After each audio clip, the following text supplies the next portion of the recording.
Italy were humiliated by Norway 3-0. I'm assuming it won't happen since there are 48 teams qualifying and there's playoffs to come. But there is a non-zero chance of watching a third straight World Cup on TV for all those Azzurri fans out there. I mean, if you can't go through in this 48-team World Cup in a group where, Norway are obviously very good, as we saw on Friday night, but then you've got Moldova, Israel, Estonia, those teams. Then I think you can just give up on football and focus on volleyball. Or what other sports are you good at? Like basketball, you're decent at basketball. Basketball, fencing. There's the guy that does the long jump. No, but I mean like the team sport. Rugby, Six Nations. How about that? Yeah, no, I mean like really good at stuff. Really good. No, but rugby, Six Nations, you haven't won a game. Right. We'll take volleyball. But like, I was watching this on Friday, 3-0 down at halftime. I was like, what is this even? And I know there was injuries, of course, but if you Barella or Bastoni and you just lost 5-0 in the Champions League the Saturday before, then you go and you're 3-0 down to Haaland, Soloth, Nusa, who transformed into Lamine Yamal on the other side on that game, Odegaard, all of that. It was a really good performance from Norway, and finally they looked like they could play. But from Italy, it was just a car crash, wasn't it? 2 shots. Not shots on target. Two shots in the first 74 minutes for a cumulative XG of 0.14. This is what this man, Luciano Spalletti, has wrought.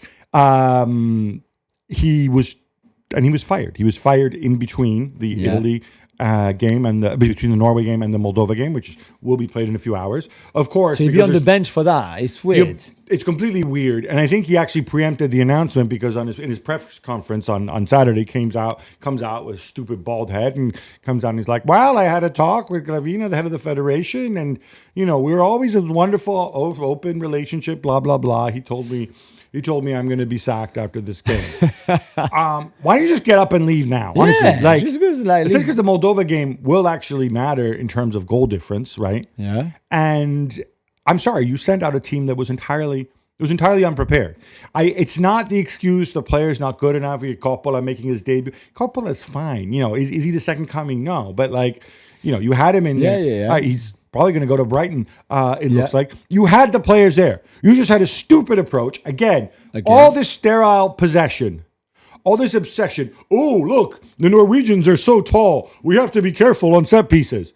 Yeah, guess what? They're tall, but they can also, people who are tall, if they're professional athletes, have long legs. So if they run in straight lines, they can actually run pretty fast. And guess what? Sorloth and Haaland, you've seen them play. They're pretty useful defenders. Yeah.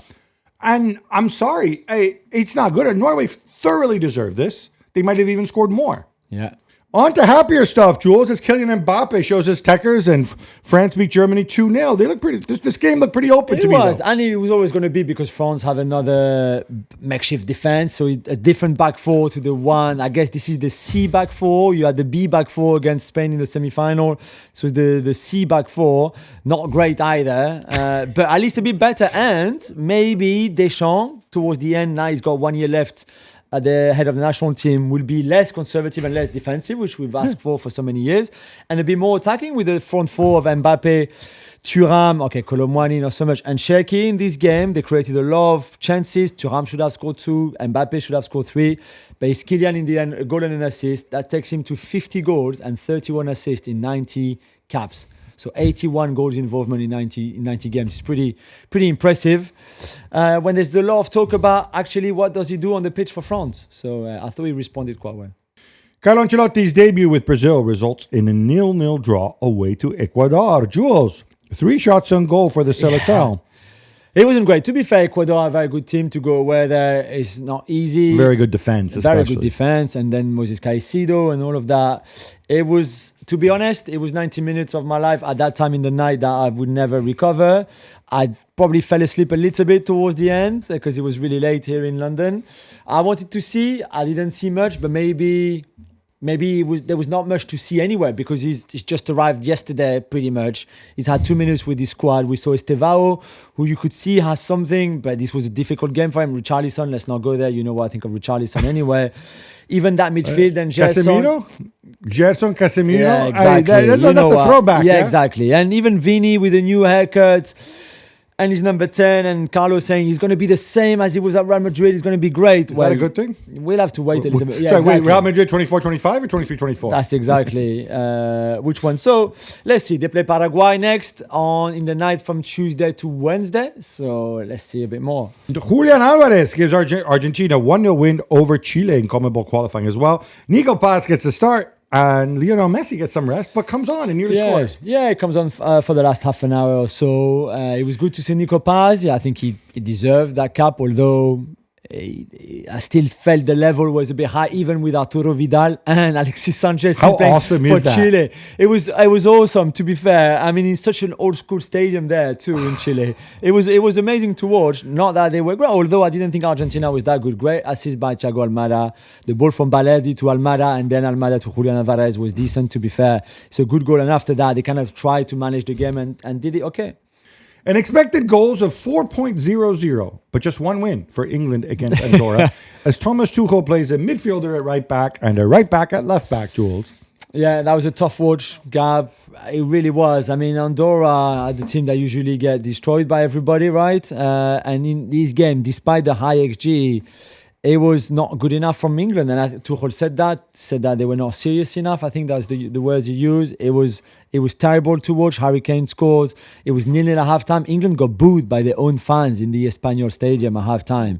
To be 0-0 against Andorra. I know it's June and I know the players probably don't care as much. It's still embarrassing.